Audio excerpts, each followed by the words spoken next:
Hi friends, আবার চলে এসেছি তোমাদের সামনে। তো আজকে আমরা অনেক দেরি করে খাবার খেয়েছি, মানে অনেক সকালেই খেয়েছিলাম। তারপরে এক জায়গায় বেরিয়েছিলাম, গার্লস স্কুল। একটা স্কুলে গেছিলাম ফর্ম টম জমা দিতে। তো এসে আবার মানে সকালে আমার ছেলেটা সেরকম কিছু খেতে চায়নি, তো আর হচ্ছে যে ওই জন্য এসে মুড়ি খেয়েছিলাম, তারপর হচ্ছে কেক খেয়েছি, তারপর গ্রিন টি খেয়েছি। এত সব মানে খেয়েছি বলে মানে খিদে ঠিক পাচ্ছিল না। তো প্রচণ্ড রোদের মধ্যে বসেছিলাম, আর হচ্ছে চুলটাও রোদেতে শুকিয়ে নিলাম, আর আমার ছেলের পড়াশোনাও হয়ে গেল। এই দেখো, তো তারপর দেখছি হঠাৎ করে এত খিদে পেয়ে গেছে, আমি বললাম চল চল চলো, আর পড়তে হবে না। এই দেখো, এই তো হ্যাঁ এই তো, হ্যাঁ দেখো ও নিজে হাতে করে ভাত খাচ্ছে, সেটা দেখাচ্ছে। এই দেখো দই কি করে চলে এলো। ভাতের মধ্যে দইটা ভাতের ভেতরে দই পেয়ে গেছে। আর আমি বলিনি ভাতের মধ্যে দই চলে এসেছে, ম্যাজিক। তো চলো, আজকে বৃহস্পতিবার, এমনিতেই মানে খিদে সেরকম পাচ্ছিল না, তো আবার মানে খিদেটা পেয়ে গেছে, চলে এসেছি খেতে। তো জানি না কিভাবে খাবো, বুঝতে পারছি না, আমার আজকে খেতে ইচ্ছে করছে না। এই দেখো আমার পাশে দই আছে, তাই জন্যই বলছি। তাই জন্যই বলছি। তো আজকে করেছি হচ্ছে যে ফুলকপি দিয়ে আলু দিয়ে পোস্ত। এ দেখো, ফুলকপি দিয়ে আলু দিয়ে পোস্ত। এ না বাবা,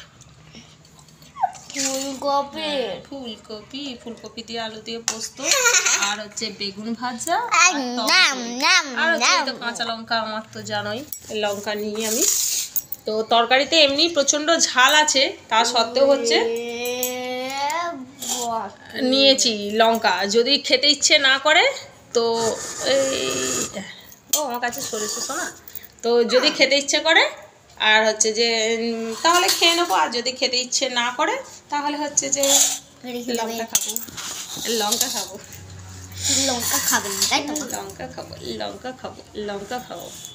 তো তোমাদের সবার খাওয়া হয়ে গেছে? বা বেগুন ভাজা নেবে না সোনা? কি গো ও সোনা, বেগুন ভাজা নেবে না? নাম বেগুন ভাজা নেবে না, বেগুন ভাজা একদম খেতে চায় না। তো চলো খাওয়া দাওয়া শুরু করে নিই। এখনো ব্রাশ করেছি। হ্যাঁ, ও সব সময় ব্রাশ করবে। হ্যাঁ, তো চলো খেয়ে নিই। তো আগে কলাই বড়া আরে করতাম, এখন না আর ভাল লাগছে না, মানে এখানে সেখানে যেতে হচ্ছে, তারপরে এটা সেটা কাজের শেষ নেই, আর দুজনে খাবো তো, মানে দুজনে খেলে না বেশি কিছু রান্না করতে ইচ্ছা করে না। ওহ মশারে কি, লাউটটা জ্বালিয়ে দিলে হতো। তো চলো খাবে তো চলে এসো। খাচ্ছি তো বটে, আজকে একটু দইটা সকালবেলায় আমার ঠোঁটের এই নিচেটা এত জোর ঠোকা হয়ে গেছে, একবার কেটে কেটে রক্ত বেরোচ্ছিল। তো আমার ছেলেরও আজকে ঠোকা হয়ে গেছে। সেই দরকারি কাজে সে কোনো কাজ দেওয়া আছে বুঝতে পারিনি, এমনি চলে গেছি। এক জায়গায় গেছিলাম, তো সামনেটা আছে কাঁচ দেয়া আছে, আর ওর বাবাই দাঁড়িয়ে আছে, ও তো জানে না যে ওখানে কাঁচ দেয়া আছে। ও ছুটে ওর বাবার কাছে চলে গেছে, আর ওর লেভেলেই মানে কাঁচটা দেয়া ছিল আর কি, মানে মুখের লেভেলে। তো যে জোর ঠোকা হয়ে গেছে, এরকম করছে বিরাট জোরে। তাহলে কেটে দিত বিরাট জোরে। খাও, দইটা ভাতে মাখো, তবে আরো ভালো লাগবে। বেগুনটা নাও, খেতে ভালো লাগবে। খাবো, জানো তো আমি বেগুন খাইনি। সবই তো খেতে হবে, সবই খেতে হবে না। না আবার কি, না আবার কি না, বন্ধুরা তো তোমরাই তো জানো আমি বেগুন খাইনি।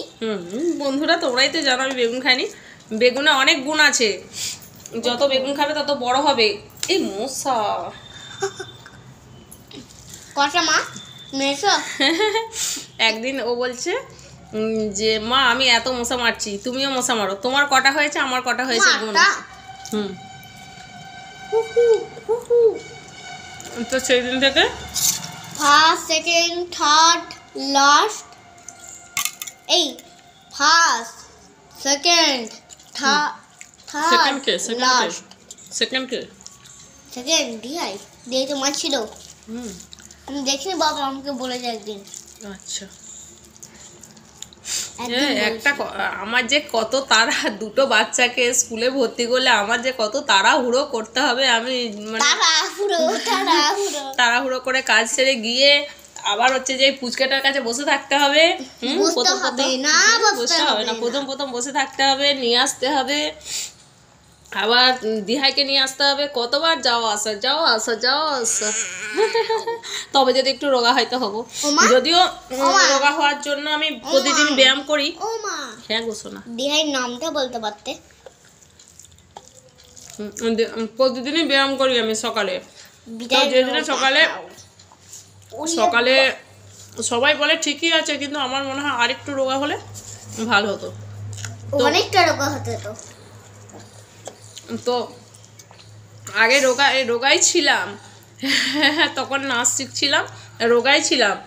তো নাচটা ছেড়ে দেওয়ার পরেতেই মোটা হয়ে গেছি। তো যাই হোক, আর হচ্ছে যে রোগা হতে হবে একটু, এমনি হয়ে যাব মনে হচ্ছে, তবুও প্রতিদিন ব্যায়াম করি। আমি এখন বুঝতে পারি যে হাতগুলো আর একটু রোগা হয়েছে। তো চলো এইভাবে কতদিন চালাতে পারি দেখি। তো ব্যায়াম করে এটা বুঝতে পারছি যে শরীরটা সত্যি ফিট থাকে। তোমরা জানো কোথায় উড়ু আছে? হ্যাঁ, এই দেখো এইখানটা। তো চলো টাটা বাই বাই, আবার পরে দেখা হবে।